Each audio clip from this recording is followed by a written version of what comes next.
نقصان پہنچا سکتا ہے. تب بھی اللہ تبارک و تعالی نے یہ فرما دیا کہ تولے جائیں گے. وَنَضَعُ الْمَوَازِينَ الْقِسْطَ، ہم قائم کریں گے ترازوؤں کو تولنے کے لیے. اب یہ اعمال عدل اور انصاف کے لیے ہوگا. یہ اعمال جو تولے جائیں گے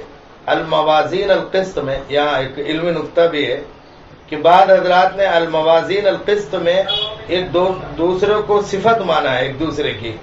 موازین موصوف، القسط صفت. اور اس وقت آپ نے ہدایت النو سے پڑھا ہوگا، یہ بالکل اسی معنی میں ہے جیسے زید عادل صفت کے طور پر ہے. لیکن بعض محدثین نے اس جگہ عجیب و غریب بات ذکر کی ہے کہ القسط یہ مفعول لہو ہے، اور مفعول لہو ہونے کے معنی یہ ہے ترازو قائم کی جائیں گے عدل کے لیے، انصاف کے لیے. اس معنی کر کے لیے کہ انصاف تو ہوگا، لیکن انصاف ہوتا ہوا دکھنا بھی چاہیے، محسوس بھی ہو کہ یہ انصاف ہو رہا ہے، دنیا سمجھے بھی کہ انصاف. یہاں تک کہ مجرم بھی یہ سمجھے، گنہگار بھی یہ سمجھے کہ ہمارے ساتھ انصاف کا معاملہ کیا گیا. جن چیزوں کا الزام ہم پر تھا وہ الزام ہم پر ثابت ہوئے، ہم مجرم قرار دیے گئے، تب اس کے بعد ہمارے ساتھ یہ معاملہ کیا گیا. اس لیے اللہ تبارک و تعالی میزان اور ترازو قائم کریں گے تاکہ کوئی خیال میں بھی نہ لا سکے کہ بس حکم ہوا اور فیصلے کر دیے گئے. نہیں، وہ اعمال اور اقوال سامنے آ کر کے کھڑے ہو کر کے دکھیں گے کہ ان کی بنیاد پر ہمیں سزا ہو رہی ہے یا ہمارے ساتھ اچھائی کا معاملہ کیا جا رہا ہے. چونکہ انصاف ہوتا ہوا دکھنا بھی چاہیے. محض انصاف کی رٹ انصاف نہیں ہوتا. انصاف کرتے ہوئے اور انصاف ہوتے ہوئے دکھنا بھی چاہیے. اس لیے اللہ تبارک و تعالی ترازو لگا کر کے، میزان لگا کر کے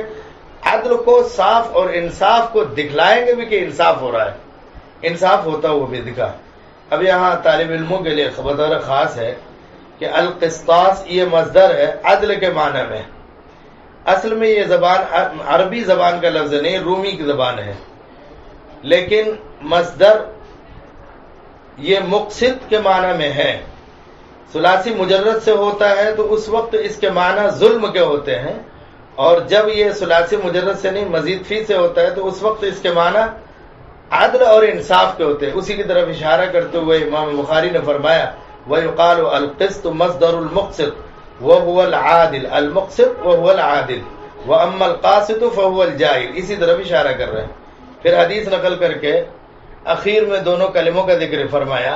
کلمتان حبیبتان الی الرحمن خفیفتان علی اللسان ثقیلتان فی المیزان سبحان اللہ وبحمدہ سبحان اللہ العظیم. اس جگہ بہت سارے علمی نقطے ہیں، ان علمی نقطوں کی اس وقت ضرورت نہیں، وہ آپ کے استاد بتائی ہوں گے، مجھے یقین ہے کہ بہت ساری باتیں. لیکن دو باتیں سمجھ کر کے چلیں کہ اخیر میں تذکرہ جو روایت لے کر کے آ رہے ہیں امام بخاری احمد ابن اشکاب کے، یہ احمد ابن اشکاب امام بخاری کے آخری استاد ہیں، تو اپنے آخری استاد سے کتاب کو نقل کر رہے ہیں. اور روایات جن کی جمع کر رہے ہیں، سب سے زیادہ جمع شدہ روایت میں حضرت ابو ہریرہ رضی اللہ تعالیٰ عنہ کی روایت ہے، تو امام بخاری نے حضرت ابو ہریرہ رضی اللہ عنہ کی روایت نقل کی. پہلی روایت نقل کی ہے حضرت عمر فاروق رضی اللہ عنہ کی. عمر فاروق رضی اللہ تعالیٰ عنہ کی شان جلالت والی شان تھی.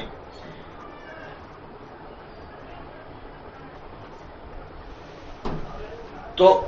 جلالت شان کے لیے پہلی چیزوں کو تذکرے میں لا کر کے ذکر کیا. اور اب یہاں اخیر میں ابو ہریرہ رضی اللہ تعالیٰ عنہ کی روایت ذکر کی. امام ابو ہریرہ رضی اللہ تعالیٰ عنہ نرم دل ہے، بہت ہی مہربان ہے، بہت ہی رحم دل آدمی، نرم دل ہے.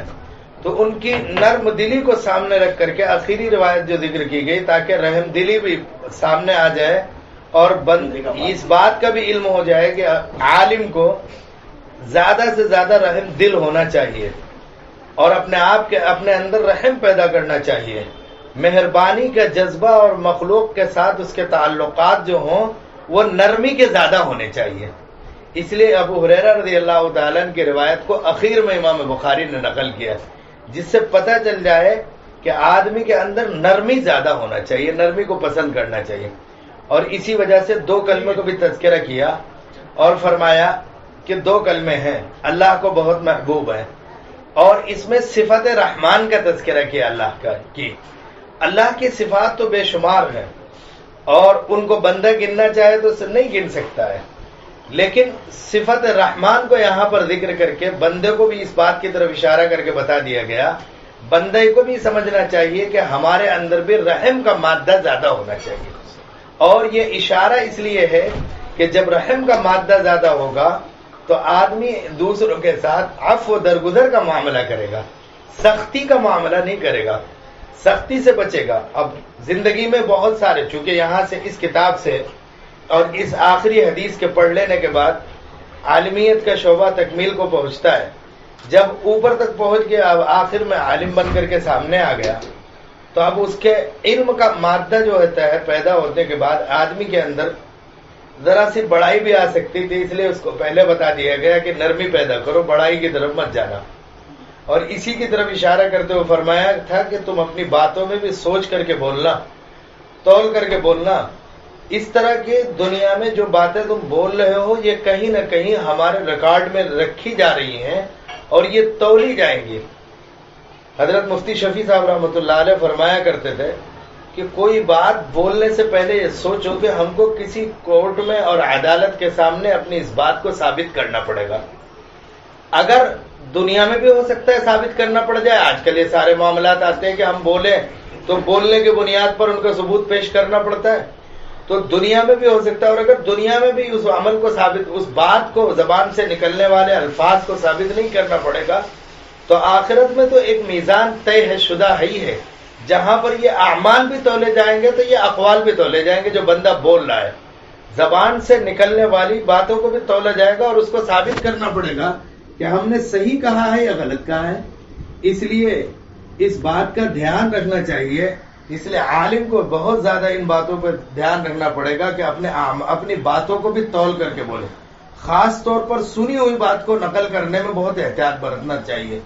نبی کریم صلی اللہ علیہ وسلم نے فرمایا، روایت پڑھی بھی ہوگی، مشکات شریف میں گزری ہوگی، وہاں پر مسند احمد سے روایت نقل کرتے ہوئے صاحب مشکات نے نقل کیا ہے، کفا بالمرء کذبا ان يحدث بكل ما سمع، ہر سنی ہوئی بات جو نقل کر دی جاتی ہے، آدمی کی جھوٹا ہونے کے لیے یہی کافی ہے کہ ہر سنی ہوئی بات کو نقل کر دے، بكل ما سمع، جو کچھ سنا بس اس کو نقل کر دے بغیر تحقیق کے۔ تو بغیر تحقیق کی بات بولنے سے پہلے عالم کو بطور خاص سمجھانا چاہتے ہیں امام بخاری کہ عالم اپنی بات کو بطور خاص سمجھے کہ اسے بولنا ہے تو تول کر کے بولنا ہے، خود بخود تول لے، پہلے اس کی تحقیق کر لے، بلا تحقیق کسی بات کو نہ بولے، بلا تحقیق کسی بات کو نہ بولے، اس لیے کہ اگر بلا تحقیق کسی بات کو بولے گا تو وہ باتیں صحیح نہیں ہوں گی، غلط ہوں گی۔ پھر اس کے بعد یہ بات بتائی گئی کہ یہ اعمال کا وزن جو بڑھ رہا ہے، میں نے پہلے بھی ذکر کر دیا کہ خلوص نیت، جس طرح نیت خالص ہوگی اور رضا خداوندی مطلوب اور مقصود ہوگی، تو اسی طرح اعمال کے اندر بڑھوتری ہو جائے گی اور اعمال میں وزن بڑھ جائے گا۔ اعمال کا وزن کیسے بڑھے گا؟ نیت کے اعتبار سے، اسی طریقے سے کسی کے دل دکھانے والی بات اگر ہوگی تو اس میں لوگوں کا نقصان بھی اسی طرح بڑھے گا، تو نقصان سے بھی بچنا ہے اور اعمال کو وزن کرنے میں اپنے وزن کو بڑھانے کی کوشش بھی کرنا ہے، اس طرف بھی دھیان ہونا چاہیے۔ عالم کو بطور خاص اپنے اعمال کے اوزان کو اور اپنے اقوال کے اوزان کو بڑھانے کی فکر ہونا چاہیے، اس لیے کہ اس کے اعمال دنیا میں بھی لوگوں کے لیے آئیڈیل کے طور پر سامنے آتے ہیں، نمونے کے طور پر سامنے آتے ہیں۔ عالم بننے کے بعد یہ ہوتا ہے کہ اس کے گھر والے بھی سوچتے ہیں کہ ہمارے گھر والے یہ بچے عالم بن کے آئے، ان کا مزاج کچھ الگ ہوگا، ان کا کردار کچھ الگ ہوگا، ان کا کیریکٹر کچھ الگ ہوگا، یہ دوسروں کے لیے نمونہ بن کر کے آئے ہوں گے اور ان کے نمونے سے ہم کو نفع حاصل ہوگا اور ان کی زندگی سے ہم خود بخود اپنے لیے فائدہ حاصل کریں۔ تو ہر عالم بننے والے کے لیے لازمی ہوتا ہے کہ وہ دوسرے کے لیے نفع زیادہ پہنچانے کی کوشش کرے، اس لیے کہ اگر نفع نہیں پہنچائے گا تو اس کے اندر نرمی نہیں ہے، اس کے معنی یہ سختی پیدا ہو رہی ہے، یہ تکبر اور عجب پیدا ہو رہا ہے۔ ہم جیسے مولویوں کے لیے بھی بطور خاص اس بات کی طرف اشارہ کر دیا گیا کہ دیکھو تم اپنے آپ کو اپنی زبان کو کنٹرول میں رکھنا، یہ زبان سے نکلی ہوئی بات تولی جائے گی۔ سب سے پہلے انسان کسی کو نقصان پہنچاتا ہے نا تو زبان سے، پھر ہاتھ سے۔ ہاتھ کا زخم بھر جاتا ہے، زبان کا زخم پھر بھی نہیں بھرتا۔ تو پہلے نقصان جو شروع ہوتا ہے وہ ہوتا ہے زبان سے، اور اسی وقت اگر آدمی یہ سمجھ لے کہ یہ زبان سے نکلی ہوئی بات تولی جائے گی، عمل میں ہمارے اس نام اعمال میں ان کو تول کر کے پیش کیا جائے گا اور عدالت میں ہمیں اسے ثابت کرنا پڑے گا، تو اسی وقت تو اس کا دل جھک جائے گا نرمی کی طرف، اور وہ کہے گا کہ جانے دو، میں اپنی بات کا جواب ہی نہیں دوں گا سامنے والے کو، اور روزہ رکھ لے گا۔ جیسے روزہ رکھنے والا روزہ رکھتے ہوئے یہ کہتا ہے، حدیث پاک کا حکم بھی یہی دیا گیا ہے کہ ہر روزے دار کو چاہیے کہ وہ یہ سمجھ لے کہ سامنے والا اگر مجھ سے جھگڑ بھی رہا ہے تو میں اس سے نہ جھگڑوں اس بنیاد پر کہ میں روزے سے ہوں۔ یہی حال عالم بننے کے بعد علم کا کمال یہی ہوتا ہے کہ وہ جھک کر کے سامنے والے ہر آدمی کی بات کا جواب دے، یہ ضروری نہیں ہوتا ہے۔ خاص طور پر بچیوں کو سمجھنا چاہیے، گھر کے ماحول کو درست کرنا گھر کے اندر کی عورتوں کی ذمہ داری ہوتی ہے۔ اس ماحول کو درست کرنے میں کبھی باہر جانے والوں سے اور باہر والوں سے سختی بھی سامنے آتی، لیکن اگر علم ہوگا تو اس سختی کو خندہ پیشانی سے برداشت کر کے جھک کر کے آگے بڑھ جائے گا۔ اپنے علم کی وجہ سے اپنے آپ کے اندر اکڑ نہیں پیدا کرے گا، اور اگر اکڑ پیدا ہو رہی ہے تو پھر یہ سمجھ لے کہ علم نہیں آیا ہے، بس معلومات جمع ہو گئی ہیں۔ جیسے بوجھ لاد دیا جائے کتابوں کا، اسی طرح بوجھ لد گیا ہے ہماری پیٹھ پر، اس سے زیادہ کا مسئلہ نہیں ہے۔